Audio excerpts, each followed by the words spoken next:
뭐 AI나 휴머노이드에 대한 뭐 기술들을 굉장히 이제 목도할 수 있었던 부분이었는데 로봇 기술도 굉장히 발전한 것들을 또 저희가 볼 수 있었는데 특히 지금 중국의 기술력이 이 정도였나 하는 놀라운 점들이 있더라고요.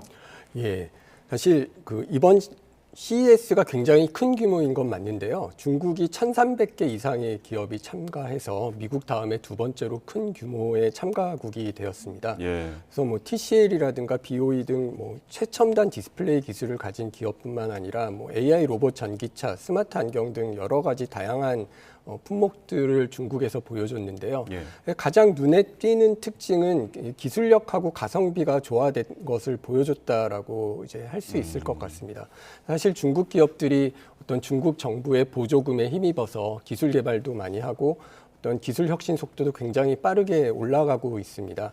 중국 제조 2025라는 정책에서 이제 뭐 전기차 및 신에너지 차량 개발에 주력한 결과라고 생각이 되는데요. 네. 중국 자주 브랜드를 위해서 뭐 에너지 절약이라든가 신에너지, 자동차 발전 계획을 이제 세워서 중국이 점점 발전을 해가고 있는데 네. 이런 저탄소화, 전동화, 지능화 등을 목표로 하고 있지만 궁극적으로는 이런 중국 자주 브랜드를 어떤 세계 시장에 좀 더 도약시키려는 일을 하고 있는 거고요. 네. 이런 전략을 통해서 친환경 자동차, 특히 전기 자동차를 통해서 이제 세계 시장을 선도하겠다라는 모습이 점점 가시화되고 있고, 그러면 우리에게 어떤 굉장히 강력한 경쟁 산업이 중국과 어떤 경쟁이 되고 있지 않는가라는 우려가 지금 제기되고 있는데요. 네. 예, 뭐 중국 전기차 산업 융성에 따라서 이런 기술 발전을 하듯이 우리도 어떤 뭐 R&D 같은 것들을 더 키우고 전략적으로 자동차 산업의 경쟁력을 더 키워야 되지 않을까라는 생각을 하고 있습니다. 네. 알겠습니다. 지금 AI 반도체 시장의 진출 여부에 따라서 산업계에서도 희비가 좀 엇갈리고 있더라고요.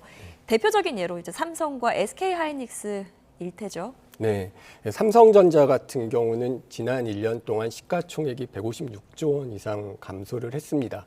반면에 SK하이닉스는 같은 기간 시가총액이 21조 원 증가를 했거든요. 그럼 말씀하신 대로 AI 반도체 시장에서의 경쟁력 차이라고 생각을 할 수 있고요.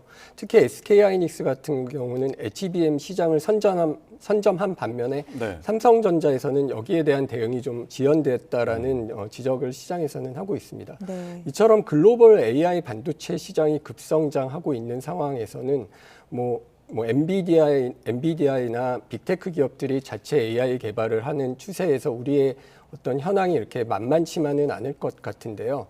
그럼에도 불구하고 이런 경쟁이 심화하는 가운데 우리 기업이 기술력 확보를 하고 또 시장 대응을 중요성을 느끼고 이에 대한 대응을 하고 있기 때문에 어떤 기업 가치 변동성이 이런 기술 혁신과 시장 대응 속도가 어떻게 달라지는가, 그리고 국내 반도체 산업에서의 경쟁력에 따라서 앞으로도 굉장히 흥미진진한 어떤 변화를 볼 수 있지 않을까 생각합니다.